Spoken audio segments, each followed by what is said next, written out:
70% बांधकाम प्रकल्प अयशस्वी का होतात?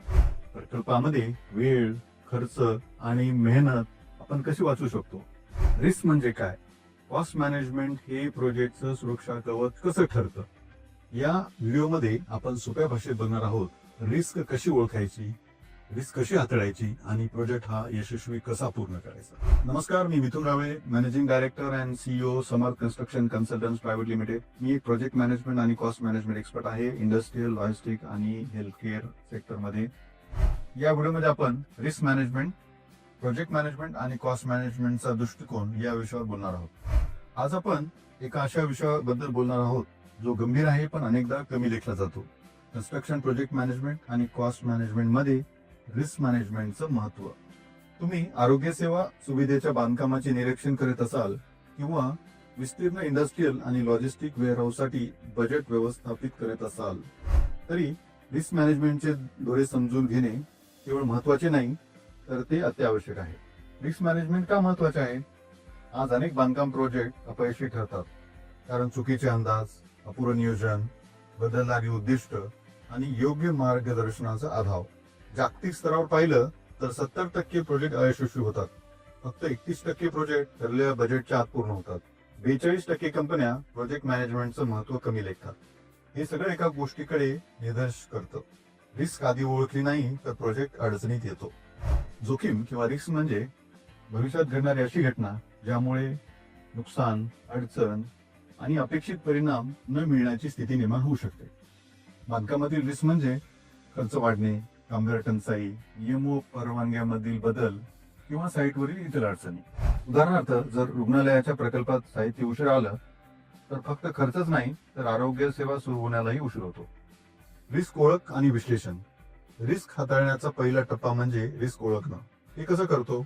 भूतकाळातील प्रकल्पाचा अनुभव, ऐतिहासिक डेटा, तज्ञांचं ज्ञान.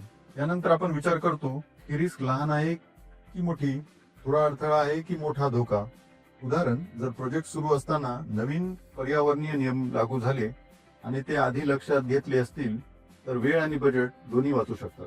व्हिडिओ आवडला असेल तर लाईक करा, सबस्क्राईब करा आणि बेल आयकॉन प्रेस करा. आता आपण रिस्क कमी करण्याचे 4 उपाय बघूया. त्यात पहिला आहे रिस्क टाळणे म्हणजे अवॉइड करणे. दुसरा आहे रिस्क कमी करणे म्हणजे रिड्यूस करणे. तिसरा आहे रिस्क हस्तांतरित करणे म्हणजे ज्याला आपण रिस्क ट्रान्सफर असं म्हणतो. आणि चौथा आहे रिस्क ऍक्सेप्ट करणे किंवा स्वीकारणे. उदाहरण, जर स्टीलच्या किमती वाढण्याची शक्यता असेल तर आधीच किमती लॉक करणे किंवा करारात योग्य अटी ठेवणे हे रिस्क कमी करण्याचे मार्ग आहेत. आता आपण बांधकाम रिस्क मॅनेजमेंट बद्दल काही आकडेवारी बघूयात. कामगार सांख्यिकी ब्युरोच्या मते युनायटेड स्टेट्समध्ये दरवर्षी सुमारे 1,50,000 बांधकाम साईट घटना घडतात. युके मधील 28% बांधकाम कंपन्या सांगतात की साईटवरील माहितीचा अभाव ही कार्यक्षमतेवर परिणाम करणारी मोठी समस्या आहे. 56% उच्च विश्वासार्हता असलेल्या बांधकाम कंपन्यांमध्ये कमी उलाढाल दर दिसून येतो, जे टीम मधील विश्वास व स्थिरतेचे महत्व दर्शवते. कॉस्ट मॅनेजमेंटची भूमिका. कॉस्ट मॅनेजमेंट म्हणजे फक्त बजेट बनवणं नाही तर सतत त्यावर लक्ष ठेवणं. योग्य कॉस्ट मॅनेजमेंट केल्यास खर्च वाढ नियंत्रणात राहते, रिवर्क टाळता येते आणि प्रोजेक्ट वेळेत पूर्ण होतो. तुम्हाला प्रोजेक्ट मॅनेजमेंट आणि कॉस्ट मॅनेजमेंट वरील नवनवीन विषयावरती व्हिडिओ हवा असेल तर कॉमेंटमध्ये सांगा. निम्म्याहून अधिक प्रोजेक्ट मॅनेजर्स बजेटमध्ये वाढ ही प्रोजेक्ट अपयशाचं मुख्य कारण मानतात. प्रभावी कॉस्ट मॅनेजमेंट पद्धतीचे महत्व अधोरेखित करतात. एकूण खर्चाच्या 2% आणि 20% दरम्यान पुनर्कामाची अंदाजे टक्केवारी आहे, ज्याचा प्रोजेक्टच्या वेळापत्रकावर नकारात्मक परिणाम होतो. एखाद्या रुग्णालयाच्या प्रोजेक्टमध्ये जिथे अनपेक्षित भूगर्भीय सर्वेक्षण अडचण समोर येते आणि जास्त पायाभूत काम करावं लागतं तर अशा वेळी आकस्मिक निधी उपयोगी पडतो. आर्थिक बफर असल्यामुळे प्रोजेक्ट थांबत नाही आणि पुन्हा बजेट वाढण्याची गरज पडत नाही. म्हणूनच योग्य कॉस्ट मॅनेजमेंट खूप महत्वाचे आहे.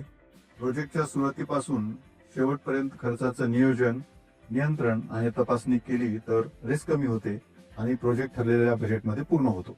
निष्कर्ष.